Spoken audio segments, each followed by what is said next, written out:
The Earth has been hurtling towards Jupiter for the past 242 days. And now, it's about to make impact. Now, we're so close to the giant planet that it's the only thing that fills our sky. Ground temperatures on Earth are rising uncontrollably.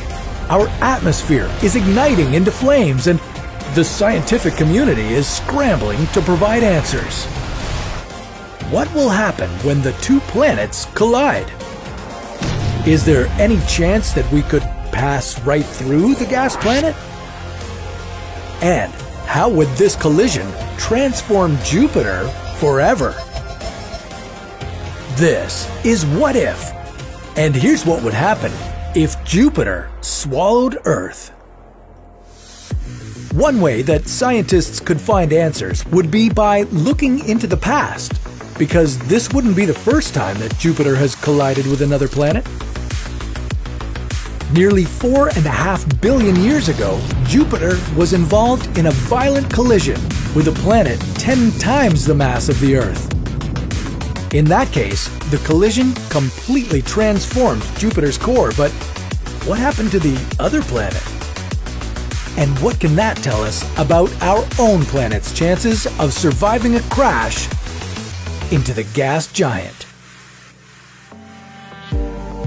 To get some answers, let's travel back to 4.5 billion years ago, when Jupiter was just a young planet trying to find its place in the universe. Back then, Jupiter's gravitational pull became 30 times more powerful in just a fraction of a million years. This destabilized the orbits of nearby infant planets and caused some of them to crash into Jupiter. It's believed that one such planet was 10 times the mass of Earth, and it was mainly a silicate ice core. The planet hit Jupiter with an impact speed of 46 kilometers per second. Jupiter only lost a small amount of mass from the collision, but its original core was completely changed. Before the impact, Jupiter had a dense central core of heavy elements, and the rest of the planet was made up of hydrogen and helium. After the impact, the infant planet's silicate ice core merged with Jupiter's, causing Jupiter's core to become diluted. The heavy elements spread out and mixed with the outer layers of Jupiter. While this collision was a defining moment for Jupiter, it meant the end of the road for the other planet.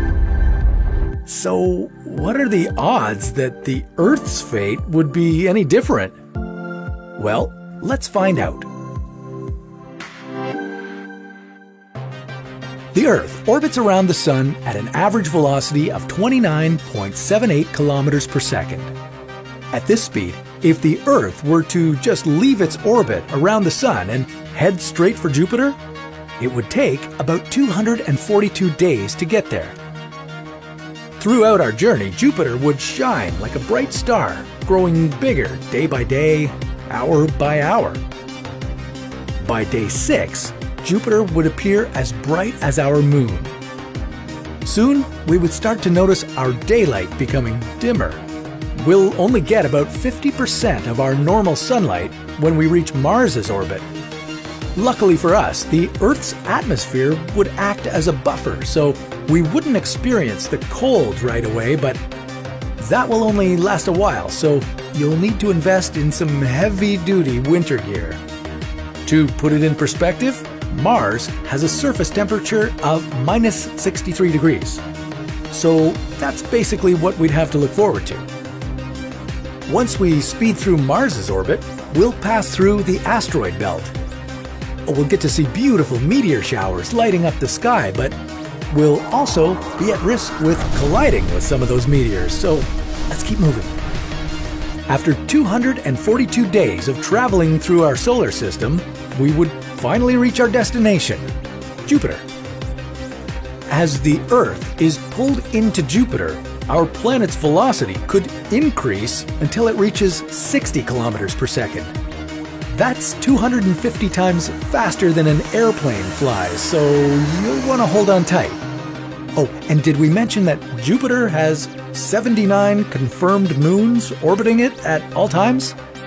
So there's a serious risk that we could collide with any of them as the Earth is pulled in closer.